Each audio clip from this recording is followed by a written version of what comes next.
Okay, okay, let's pause a bit this video. Eu vou parar um pouquinho o vídeo aqui para cumprimentar e receber aqui o Dr. Rui Aurélio de Lacerda Badaró. Dr. Rui Badaró, que prazer imenso ter o senhor no nosso evento. Muito obrigado por sua participação, seja bem-vindo. Olá, Edmar. Uma excelente tarde aqui para os brasileiros e os outros que nos acompanham também bem-vindos. É uma grata satisfação atender aí o teu convite e participar deste evento num dia muito importante para o turismo, que é o Dia Mundial dele. Sim, hoje é dia de celebração para todos nós que amamos o turismo, né? Pois, exatamente, exatamente. Hoje é um dia bastante importante. E eu fiquei muito feliz em pegar a parte final aí da fala do professor Mário Beni. Nós temos 3 minutinhos para começar a sua apresentação. O senhor quer se introduzir, trazer um pouco de informação sobre a sua carreira? Bom, pessoal, de forma bastante objetiva, eu conheci o turismo quando, de minha passagem pela Université de Paris 1, Panthéon-Sorbonne, quando fazia um curso por lá, e tive a oportunidade de conhecer o professor Pierre Pi, que não é professor da Paris 1, mas eu o conheci lá, porventura, por conta de um evento, e à época, ele ainda estava vivo, convidou-me para fazer um curso específico sobre direito do turismo. E foi bastante interessante porque eu entendia que eu nem sabia que direito do turismo existia. Aliás, eu não compreendia a importância e a dimensão da atividade turística no cenário internacional e mesmo para o Brasil. E isso, no longínquo ano de 2000, né, e lá se foram mais de 23 anos, porque isso que eu acabei de contar foi no mês de julho do ano de 2000, eu acabei por enveredar toda a minha carreira para a pesquisa relacionada ao que eu denominei direito do turismo, em que pese pela perspectiva científica, hoje já entenda que essa denominação seria, né, uma denominação equivocada, porque entendo que não é possível um ramo do direito denominado direito do turismo. Isso nos dias de hoje, isso é uma discussão epistemológica, para aqueles que querem enveredar para a filosofia de um direito do turismo, porque faltam elementos próprios suficientes para o tal direito do turismo. Mas é óbvio que existem íntimas conexões entre direito e turismo, como existem conexões do direito com todas as outras atividades, né? E nessa perspectiva, como disse, né, acabei de enveredando toda a minha carreira sobre a temática relacionada à pesquisa jurídica no que concerne a atividade turística. E bastante interessante observar que isso permitiu que eu visualizasse e presenciasse a evolução da atividade turística ao longo dos anos. Foi no seio das minhas pesquisas que eu vi o Airbnb nascer, foi no seio das pesquisas sobre um direito do turismo que eu vi a criação das agências virtuais, né, o nascimento de grandes conglomerados aí que hoje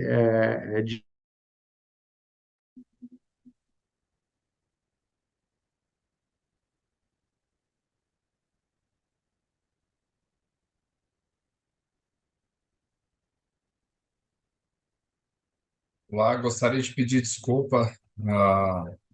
Nosso Zoom caiu aqui, eu não sei o que aconteceu. Espero que todos consigam retornar aí para a apresentação. Doutor Rui, perdão, fugiu do meu controle aqui. O importante é que deu certo, consegui voltar e está tudo a contento. Sim. Se você quiser, se o senhor quiser dar continuidade à apresentação, a apresentação já está gravando e a gente vai Excelente. disponibilizar depois, tá?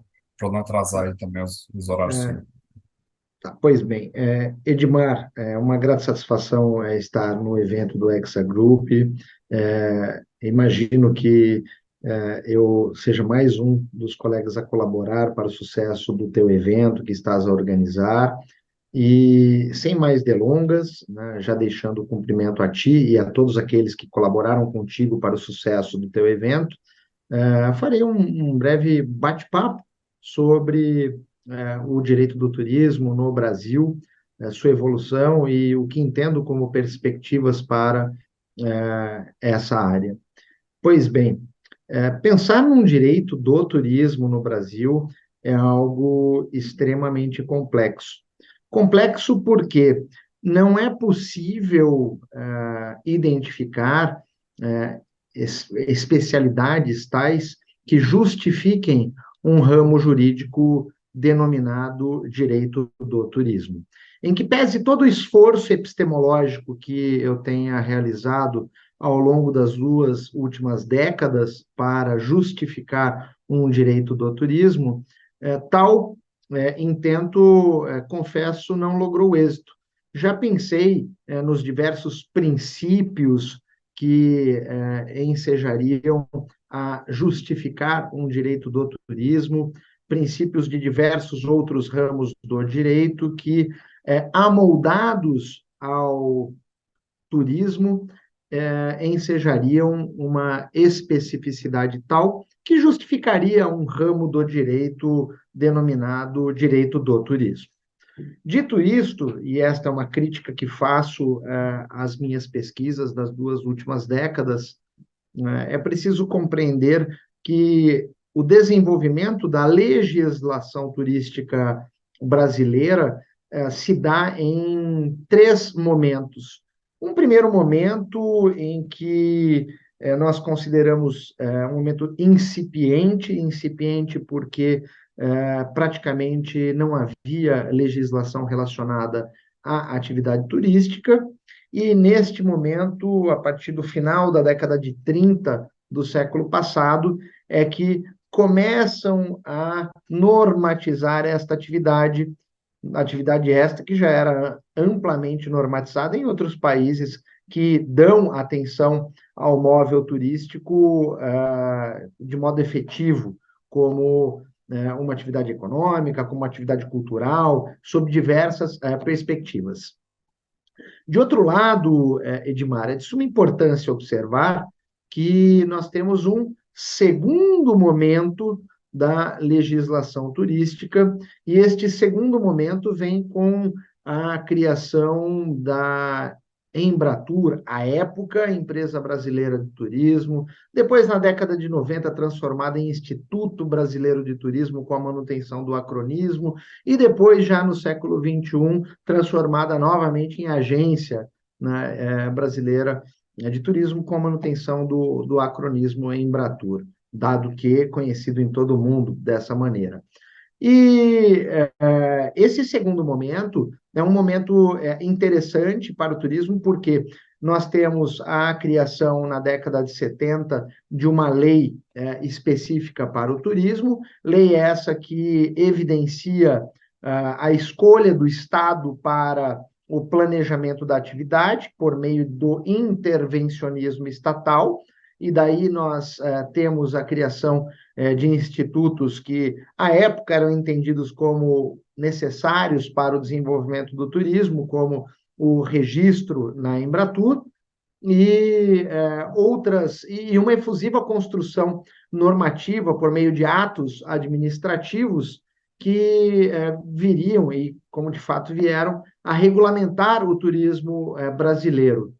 E a partir da chegada da Constituição Federal de 1988, Edmar, é que pela primeira vez o turismo é guindado, é alçado à condição de norma constitucional. Está lá no artigo 180, dentro da ordem econômica e financeira, a União, os estados, o Distrito Federal e os municípios promoverão e incentivarão o turismo como fator de desenvolvimento social e econômico.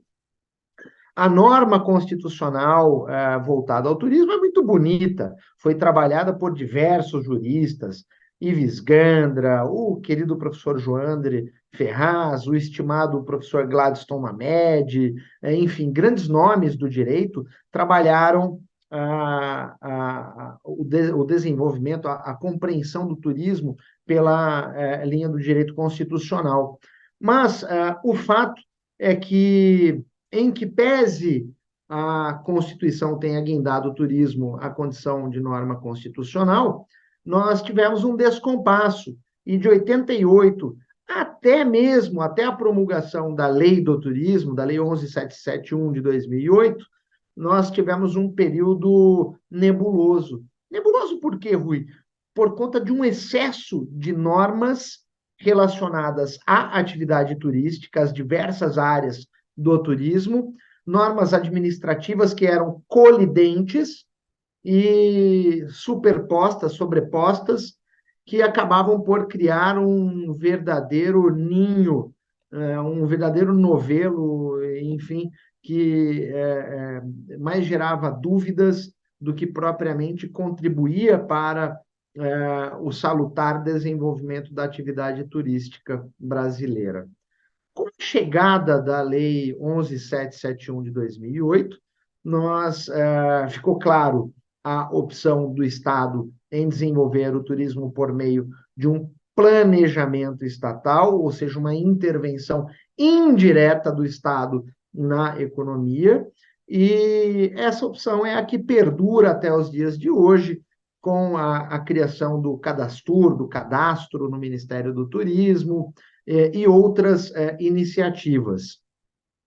O fato, Edmar e pessoal que acompanha esta breve exposição, é que de 2008 para cá, ou seja, nesses 15 anos, né, nós tivemos certa evolução no que concerne à atividade turística, mas não a necessária evolução, porque a lei de 2008 já está carecendo de alterações que comporte a evolução da atividade, a chegada do Airbnb em 2012,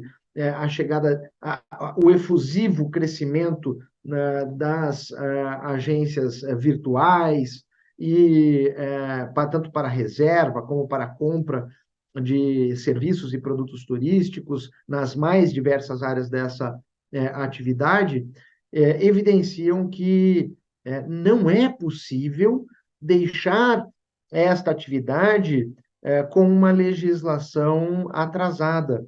É preciso refletir sobre o que nós temos de legislação e escolher uma opção que permita o direito acompanhar a evolução do turismo, porque o turismo é uma atividade extremamente maleável, que envolve mais de 50 setores da economia, e, por vezes, uma construção normativa legal não consegue dar o necessário suporte, acompanhar efetivamente a evolução dessa atividade. Esse é o cenário de hoje, Edmar.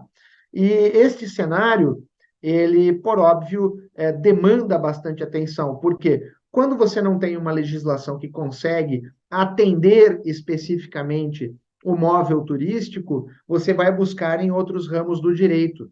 E daí é preciso que fique claro que pensar juridicamente o turismo não pode ser única e exclusivamente como uma relação de consumo.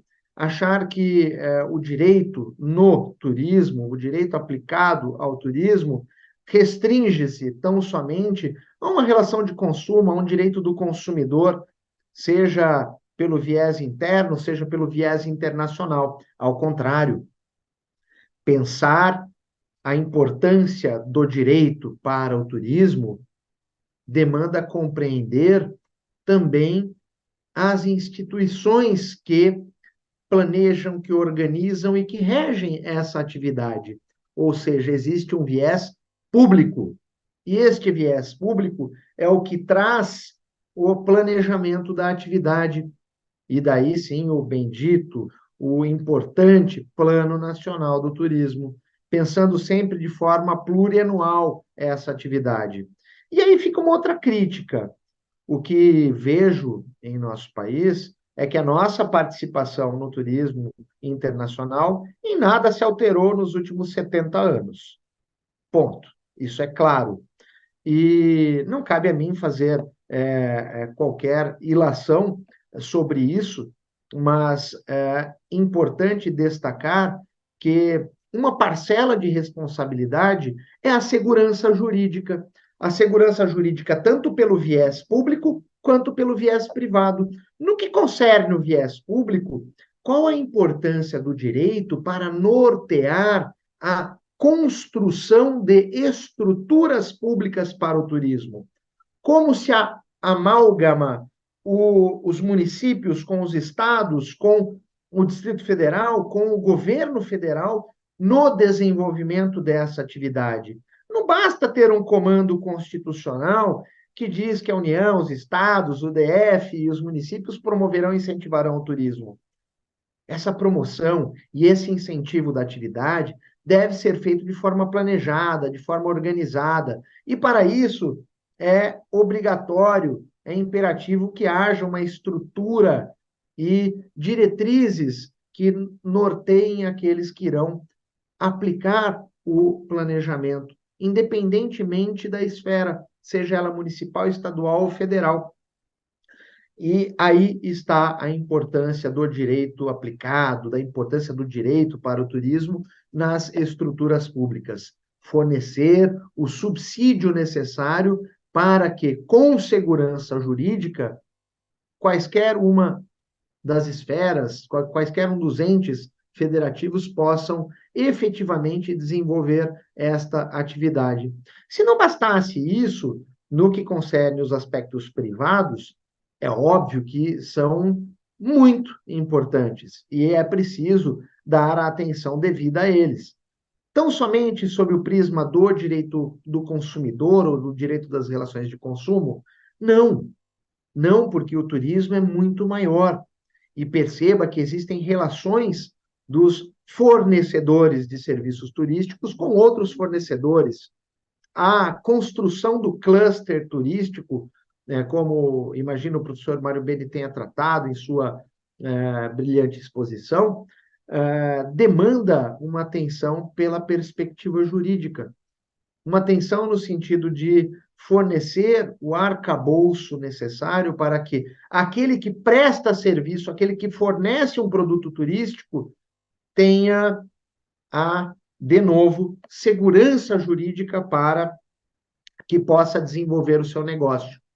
E isso, obrigatoriamente, demanda transformar a atividade turística em uma atividade cuja atenção seja real e devidamente dada a ela.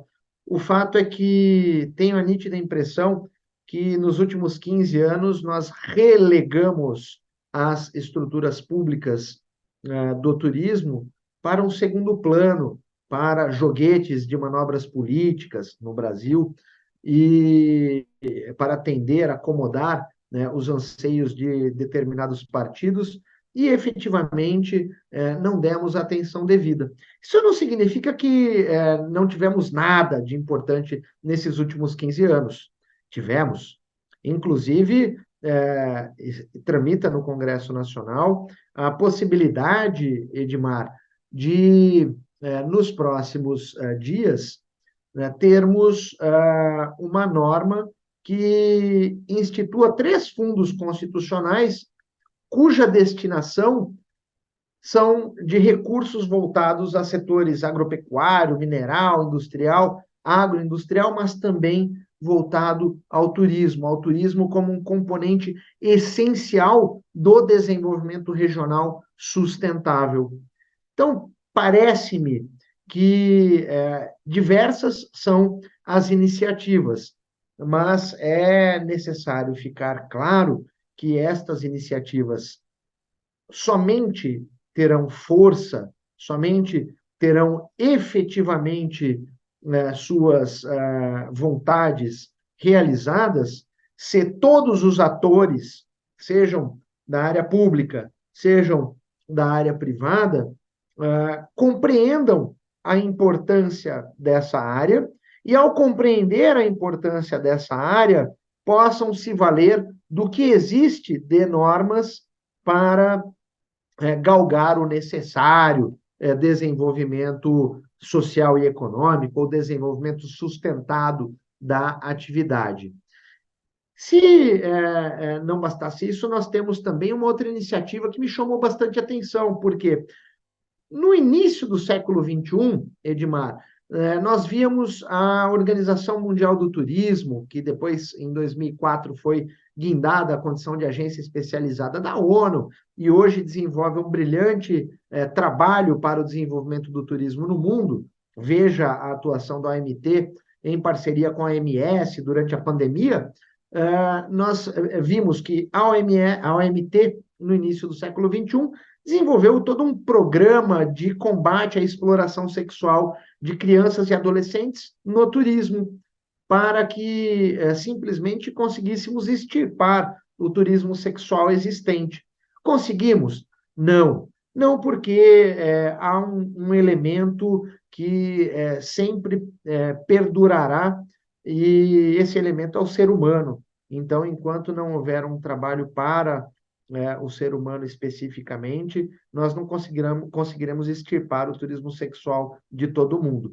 Mas me chamou a atenção porque, enfim, o Brasil, por meio do Ministério do Turismo, criou um programa específico de combate à exploração sexual de crianças e adolescentes no turismo, o que é de suma importância para a consolidação do desenvolvimento dessa atividade, porque não podemos ser ingênuos, naivos, e achar que o Brasil é um país que tem um potencial turístico magnífico, belas praias, belos destinos turísticos, e que não há problema algum. Ao contrário, sabemos que existem problemas. E eles não se limitam tão somente à exploração sexual de crianças e adolescentes.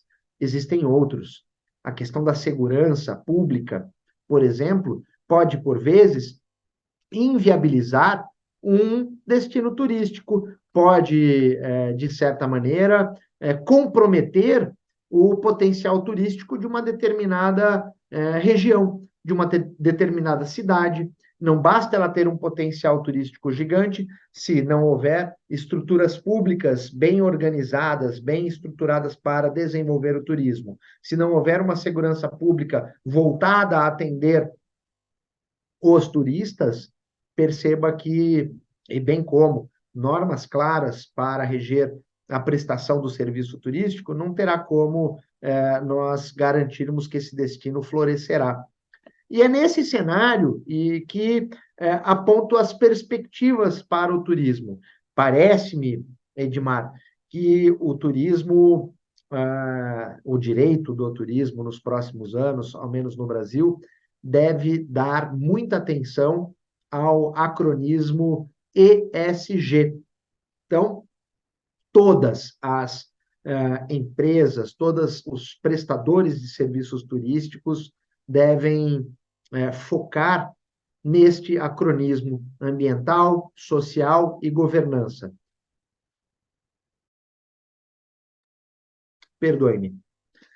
E, ao focar nessa tríade ambiental, social e governança, é de suma importância entender que o papel do direito do turismo brasileiro para os próximos anos é servir de amálgama para essas três palavras que são de suma importância: uma boa gestão, uma boa governança, inclusão social, e o turismo permite, por sua maleabilidade, criar mecanismos para atender o aspecto social e, por derradeiro e não menos importante, tudo que for relacionado à preservação ambiental. Aqueles que estão no Brasil sabem que a última semana e até os dias de hoje, 27 de setembro, temos passado por um calor fora do normal para a época. E esse calor, de certa maneira, possui uma parcela de responsabilidade do ser humano e de suas iniciativas ao longo das últimas décadas. E essa responsabilidade deve ser mensurada pelo turismo enquanto um vetor para a preservação do meio ambiente. Aliás, hoje, 27 de setembro de 2023, turismo e investimento verde. Essa é a temática do Dia Mundial do Turismo. E isso evidencia o que acabei de falar. O turismo, a Organização Mundial do Turismo, ciente da importância dessa atividade que simplesmente permite o diálogo entre as civilizações, servirá como mecanismo, como vetor para a implantação de todas as estratégias ESG. E o direito, e especificamente o direito do turismo, ele deverá ser o responsável pela construção dos mecanismos necessários para que os players do turismo possam efetivamente desenvolver a atividade atendendo os ditames de tudo aquilo que a Organização das Nações Unidas e a Agenda 2030 prevêem como necessário para a manutenção da espécie humana neste planeta. São essas as breves palavras, tá, Edmar, que eu tinha para trazer a vocês hoje e devolvo a palavra para ti. Obrigado, obrigado. Eu tenho uma pergunta. Eu vou começar com as perguntas e depois eu abrir para todo mundo.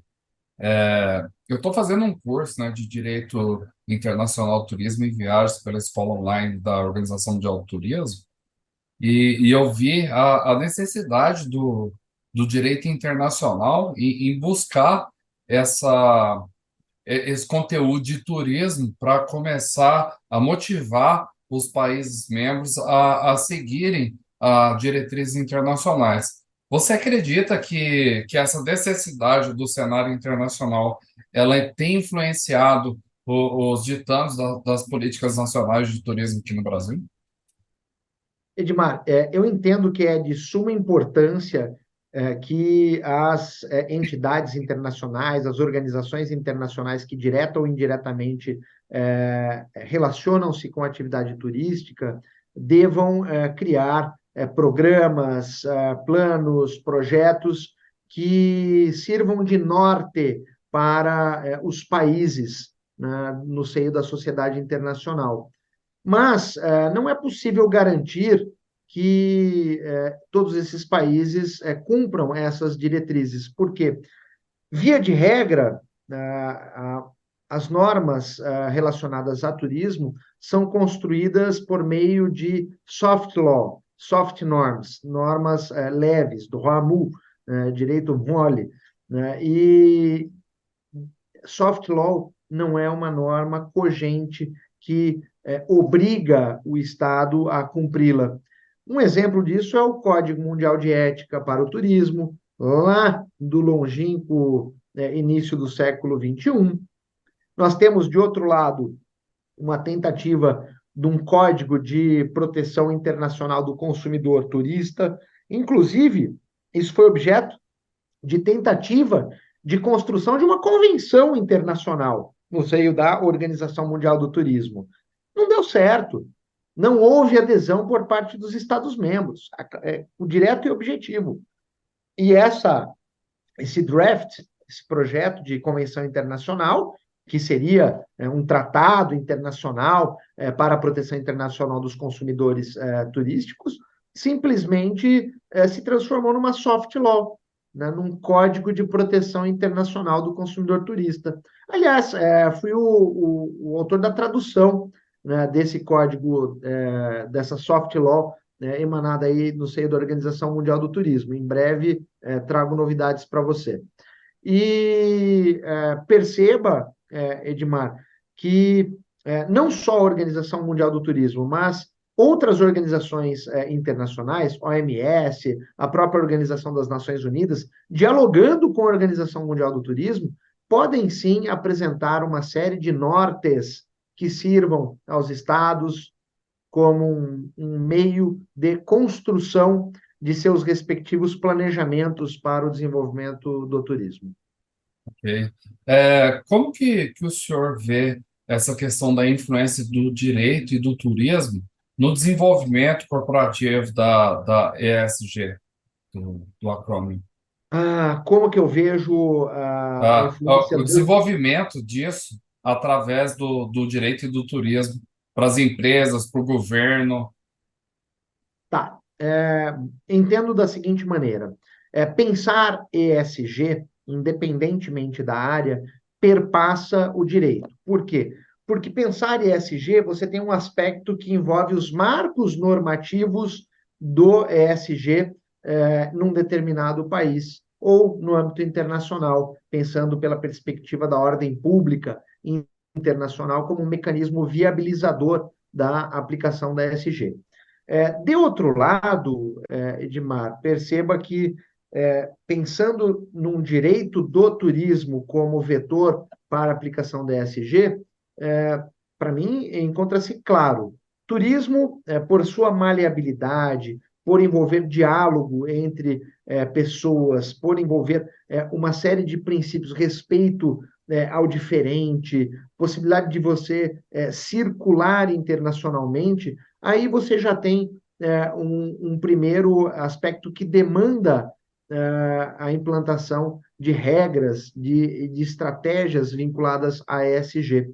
Então, o turismo parece-me, o direito do turismo parece-me intimamente conectados no sentido de que permitirão, de modo efetivo, o cumprimento, a implantação da Agenda 2030 da Organização das Nações Unidas, que evidenciam os marcos normativos do ESG no mundo.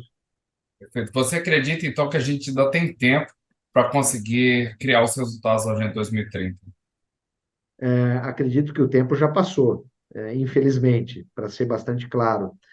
Tal qual foi estabelecido a Agenda 2030, parece-me que está a ser algo para, abre aspas, para inglês ver, fecha aspas, porque se analisarmos o cumprimento de todos os objetivos dos desenvolvimentos sustentáveis, pouquíssimos ou nenhum deles foram atingidos, pensando de modo global.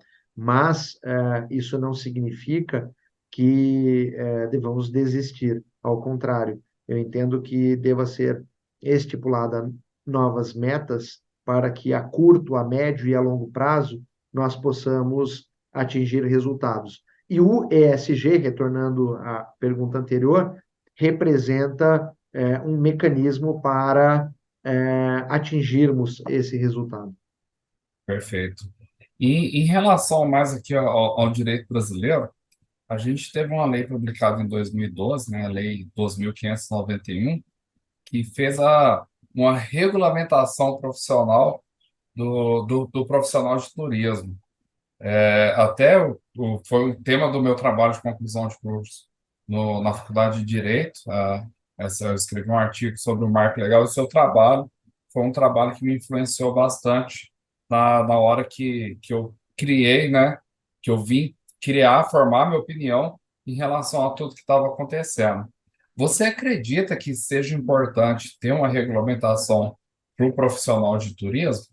Quem que seria hoje o órgão, né? Como que seria o órgão que faria essa regulamentação diante de tanta instituição que tenta provar por A mais B que é responsável por isso no Brasil? Edmar, eu vou responder devolvendo uma pergunta. Qual é a competência privativa do turismólogo? Ponto de interrogação. E se você me responder qual é a competência privativa do turismólogo, porque não tem nessa lei que você me citou, Não, tá? não, a, Simplesmente criou o a lei foi um turismólogo. absurdo. Se as pessoas, né, se o bacharel em turismo, o tecnólogo em turismo, tão somente quer uma profissão para dizer que existe a profissão, tudo bem, foi o que foi feito. Agora, de outro lado, quais são as competências privativas do turismólogo? Ponto de Esse, interrogação. esse é um debate que a gente... Esse eis o busilis, eis o busilis, porque o turismólogo, tal qual o turismo, ele envolve diversos setores, diversas áreas do conhecimento, óbvio que com uma especificidade ímpar, não tenha sombra de dúvida. né? E acho de suma importância que o profissional do turismo seja reconhecido, afastando aqueles neófitos, aqueles que não são da área, que arvoram-se pelo turismo e acabam por cometer uma série de absurdos no que concerne a relação turista e prestador de serviço turístico. Mas eu vejo neste cenário do Brasil de liberdade de agir economicamente, de liberdade de empreender, de liberdade profissional, que uma regulamentação profissional, criando competências privativas, me parece a contramão do que ocorre no mundo todo. Vou te trazer uma notícia, não sei se você sabe, recentemente em Portugal, eles estão a discutir a diminuição de 99% das competências privativas do advogado. Existem países, Edmar, que não há competência privativa para quem atua na área do direito. E direito, medicina, que são profissões que envolvem diretamente o bem jurídico vida, essas eu entendo que deveriam ser regulamentadas com competências privativas específicas. Envolve Obrigado. diretamente o bem jurídico vida. Um médico, se não souber fazer uma cirurgia porque não tem informação, ele pode levar a óbito uma pessoa. Um advogado, se não tiver o conhecimento necessário, né, uma pessoa, se não tiver o necessário conhecimento do direito e habilitação, pode causar um dano irreparável para a vida de outrem. Então, sob essa perspectiva que eu entendo a questão da regulamentação das profissões turísticas. Veja, lá em 1993, no longínquo ano de 93, quando foi promulgada a lei do guia de turismo, passaram o facão no projeto de lei de tal maneira que não sobrou nenhuma competência privativa para o guia de turismo. Eis o busilis de novo. Se há necessidade é falar eu sou guia de turismo ou eu sou turismólogo, ok, vale a lei, atendeu à vontade de todo mundo. Mas quais são as competências privativas, aquilo que só ele pode fazer e ninguém mais? Não, E não existe quais as regulamentação. consequências? E daí a questão não é só criar a profissão, mas que órgão vai fiscalizar essa profissão? E daí você tem consequências que envolvem impacto econômico para o Estado. Criação de um órgão fiscalizador, contratação de funcionário, concurso, etc., etc., etc., etc., para fiscalizar essa profissão. Então, me parece que hoje, em pleno século XXI, isso está na contramão, né, de tudo que ocorre em matéria de desenvolvimento sustentável. Sim, é inviável, né? É engessar o governo com mais um gás que desnecessário. Não só uma das perspectivas, mas não só isso, né? Ok, obrigado. Alguém tem alguma pergunta para fazer para o Dr. Rui Badaró? Jonas, por favor. Boa tarde, senhor Rui. Meu nome é Jonas Senzaki. É, trabalho no sítio, né, da família, no qual a gente está desenvolvendo atividades culturais, né? E a gente reflete muito sobre as práticas do ESG, né? Uma das iniciativas é sobre, por exemplo, energia limpa, né? No qual a gente acredita, a gente busca para fazer a primeira instalação. Mas muito se debate também no mercado qual que é a melhor energia limpa. Aí, a gente como sítio que define uma energia limpa, sendo que outros comentam que outras possivelmente são melhores. Como na parte de direito do turismo e como empresário, devo me comportar, por exemplo? Devo refletir. Jonas, boa tarde, obrigado Boa por sua tarde. pergunta, que é muito importante. nesta tarde de 27 de setembro de 2023. Estava acompanhando sobre esse assunto esses E, dias e é um momento oportuno. sim, ó, e primeiramente, parabéns por empreender aí no sítio de vocês. Depois gostaria de saber mais sobre o projeto de vocês. Primeiro, qual é a melhor energia limpa? A melhor energia limpa é aquela que melhor atende o empreendimento de vocês e que esteja disponível com facilidade para vocês, né, onde vocês se encontram. Essa é a resposta é, que me parece Sim. amoldar-se em tudo que entendemos por ESG. Agora, de suma importância, não limitar, Jonas, Uhum. as práticas ESG a tão somente aspectos ambientais. Governança é de suma importância. Então, ter um bom contrato de prestação de serviços turísticos, que observe a Lei Geral de Proteção de Dados, que observe todos os ditames do Código de Defesa do Consumidor, ou Código das Relações de Consumo, que considere o que existe de direito das obrigações previstos no Código Civil Brasileiro, que você acompanhe de modo atento as normas ambientais. De outro lado, ao longo da prestação de serviço de vocês, que vocês considerem também os aspectos sociais. E por aspectos sociais, entenda, na prestação de serviços de vocês, vocês têm diversas etnias, vocês observam os aspectos raciais, vocês observam as questões de gênero na contratação de funcionários. Tudo isso deve ser considerado para boas práticas de ESG. Interessantíssimo. Muito obrigado. Jonas, obrigado aí por sua participação. Eu estou aqui impressionado. Imagina. Muito obrigado mesmo. Você Parabéns vem pelos. acompanhando, vem fazendo perguntas, isso é muito importante. Todas as Ah, perguntas são bem importantes para a gente agregar cada vez mais conhecimento. Obrigado, eu que agradeço a oportunidade de tirar fazer muitas perguntas. obrigado. Doutor Rui, eu tenho aqui Oi. na minha mão aqui um livro aqui. É, Ó, ele está aparecendo mais ou menos na tela. E eu tenho uma pergunta para o senhor, porque tem uma parte aqui do livro aqui que me deixou bem assim, instigado, que traz uma parte de uma legislação do turismo do século XIII na região de Florença. Como que o senhor conseguiu encontrar essa informação para trazer para o livro? Por partes. A construção desse livro, Edmar, se deu por uma intensa pesquisa bibliográfica e de campo.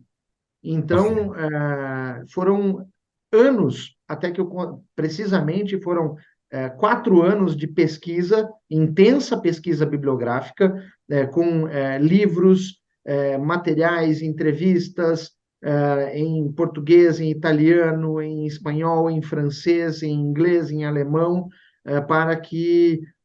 sem contar as diversas viagens que fiz, as diversas conversas que tive nas universidades, foram mais de 40 universidades visitadas nessa Ó, época para que eu conseguisse chegar nessa construção histórica. e fantástico. Não, eu fiquei assim, trouxe muita motivação para o meu trabalho, porque eu falei assim, nossa, informação, como que surge uma informação do século XIII? Principalmente voltado para o direito do turismo. Obrigado por sua contribuição, por sua dedicação, e saiba que o senhor motivou muitas pessoas, alunos, profissionais, do turismo, com a sua obra, com o trabalho que você vem desenvolvendo aí com direito do turismo. Muito obrigado. Muito obrigado, Edmar.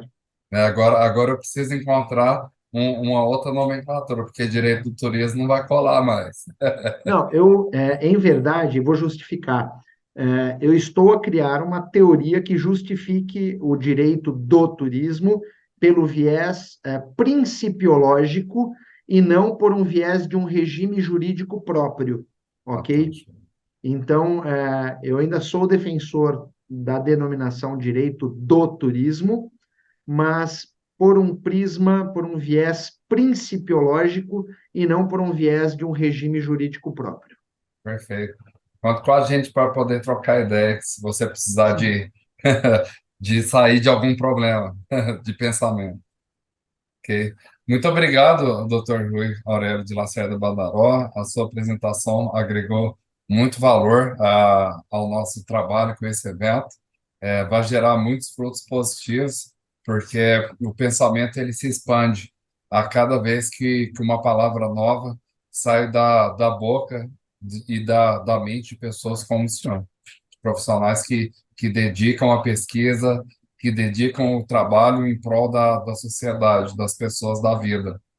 E nós estamos muito gratos por sua participação. Esperamos contar com essa conversa em outras oportunidades também. Espero que o senhor tenha uma excelente tarde, que o senhor tenha aproveitado um pouco também das apresentações. Sim, Camila, essa conversa foi gravada. A Camila mandou uma mensagem aqui agora para a gente, perguntando se a conversa ficou gravada. Ficou sim, ela faz parte da história do nosso evento agora. E é só o primeiro. Esperamos que esse evento comece a ganhar força para que todas as pessoas tenham acesso a esse tipo de informação, a esse tipo de conhecimento. Às vezes fica muito vago a comunicação internacional de assuntos importantes para o turismo, para a sustentabilidade, para o desenvolvimento rural, mas quando a gente une diferentes ideias que guiam o caminho numa mesma direção, a gente consegue passar uma informação mais completa para as pessoas que estão ouvindo e também para todos que estão participando. Ótimo. Muito obrigado, Edmar, e espero que de alguma maneira eu tenha contribuído para todos e para o sucesso do evento. Obrigado, obrigado.